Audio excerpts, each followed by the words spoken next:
You're listening to Shortwave from NPR. California has been hammered by a parade of winter storms. With now the 8th atmospheric river in just 16 days. Rivers and streets have flooded, levees have broken, and thousands have been evacuated. So we'll see a couple of areas approaching flood stage, if not reaching that flood stage. And it's not just California that's experiencing these disasters. On a planet that's getting hotter, these extremes just keep coming. So we wanted to know, what can we learn from these storms? How can we be better prepared for these disasters? Well, Lauren Sommer from NPR's Climate Desk is here with me to help answer that. Yes, and I've got 3 innovative things that people are trying that could help make this a bit better. And they all have something in common.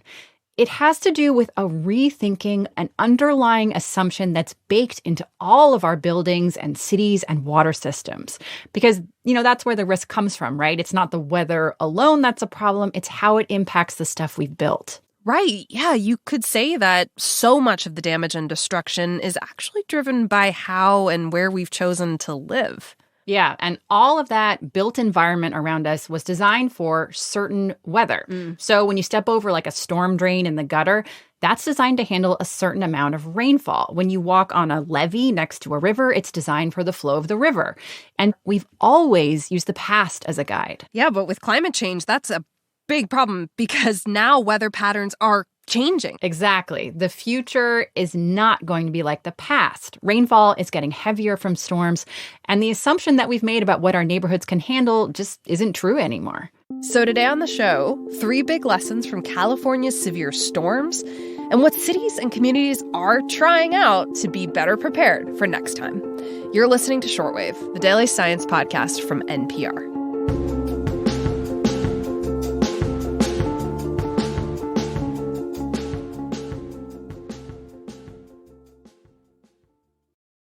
So, Lauren, what's strange about what the West has been going through is that even with all this water, there's still a historic drought going on. Yeah, I can say that, living here in California, it's a big disconnect. The reservoirs started out extremely low, so it's really only now that those levels are finally getting up there. Wow. Some are still below average, though. But there's so much water and rain, there's just a lot of runoff and flooding all over the state. And that has a lot of people asking, how can we save more of this flood water for the dry season? Ooh, so that sounds like innovation number 1. That's possible, but I'm guessing just scooping up that flood water is not that simple. No, not quite. Because today there's actually this rule that's working against that in some cases. And it's that reservoirs are not allowed to be full in the winter. They have to empty themselves out. Really? That doesn't seem like a great idea for a state with a lot of drought. Yeah, I could see that. Yeah. But reservoirs actually have 2 jobs. They do store water for when it's dry, but in the winter, they also have to catch the runoff from storms so that it doesn't flood cities and towns downstream. They can't do that if they're full because the dams could be easily overwhelmed by a lot of water. So that's why reservoirs have these automatic rules that say in the late fall, they have to release a certain amount of water if they have too much. Okay, so reservoirs partially empty to be able to take on more water. How much water are they releasing? So one example, there's this big reservoir outside of Sacramento, California called Folsom Reservoir. The rule there said it could only be 60% full of water in the winter at the most. So, sometimes the reservoir would empty out millions of gallons when it didn't really need to because no big storms arrived after that. Wow. So now they're trying something else, which is to dynamically manage the reservoir using the weather forecast. So the reservoir it doesn't empty out preemptively. It only does if a big storm is on the way. That is so neat and just feels very futuristic that the forecast could determine what the reservoir does. But that means the forecasts need to be pretty accurate. Yeah, it really does. And there actually is a research team that's working on that right now. Power set, airspeed's alive. So those are the NOAA Hurricane Hunters. That's the National Oceanic and Atmospheric Administration. And earlier this month, they were on a mission to fly into an atmospheric river. They don't just track Santa Claus, people. We just did an episode about these storms that stretch hundreds of miles. Yeah, they're like these rivers of moisture in the sky. And from 45,000 feet, that team releases special instruments called dropsons. They kind of look like burritos with parachutes. 3, 2, 1, mark. Release on now. So the instruments gather vital data about the storm, which is helping forecasters better predict exactly what atmospheric rivers do. And that, in turn, is helping these reservoirs that are trying to dynamically manage their water. Lauren, is managing reservoirs this way something that could help California's drought this coming year? It could, especially if there's a repeat of last year where the storms kind of just dried up after January. Yeah. And as the climate gets hotter, this could be a pattern California sees more of. That's what Marty Ralph, who studies reservoirs at UC San Diego's Scripps Institution of Oceanography, told me. Longer droughts, deeper droughts, and bigger storms between them. So we need to prepare. There's a lot at stake. And these are methods that could really help us with climate adaptation.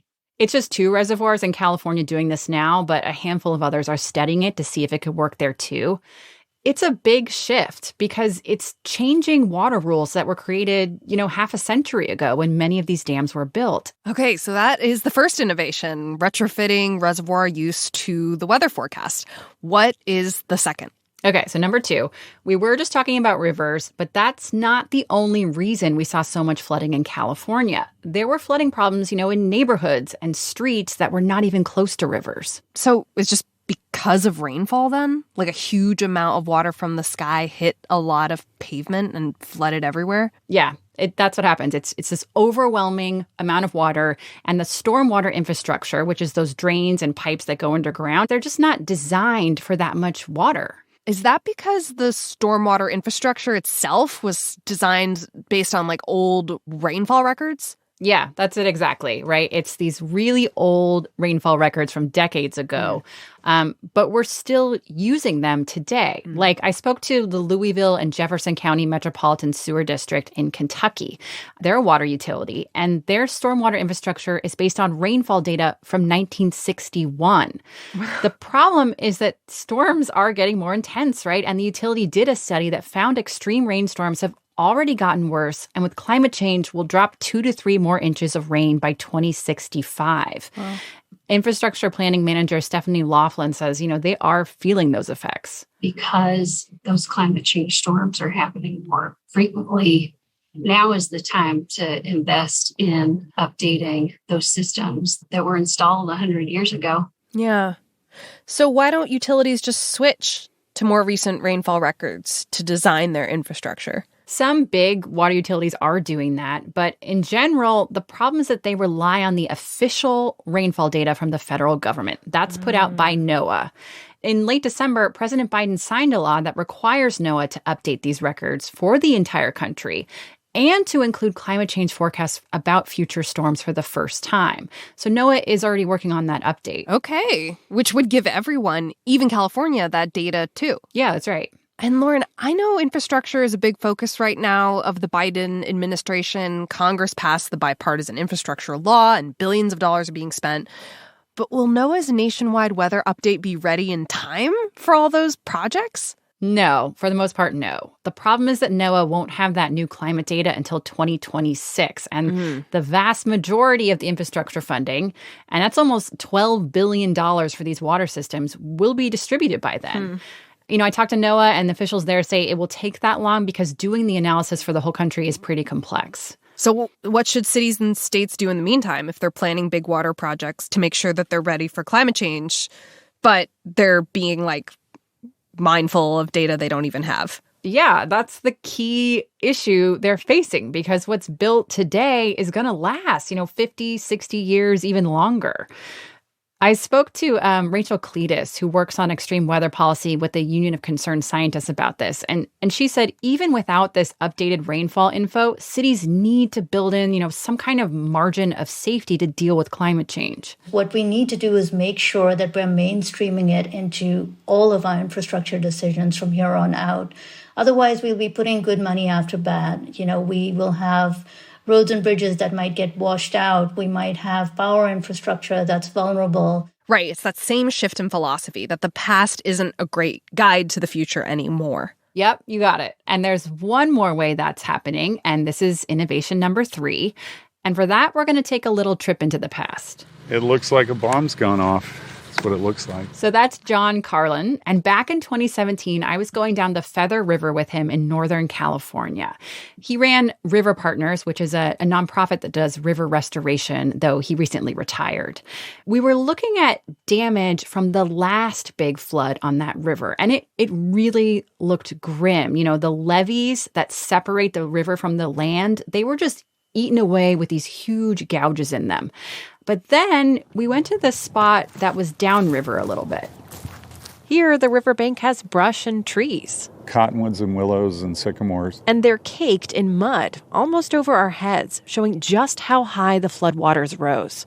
But that makes Carlin grin. It's absolutely amazing to see. It's designed to take that. It's an area that's supposed to flood. More than a decade ago, the levees were right up next to the river, like a lot of the rest of the river.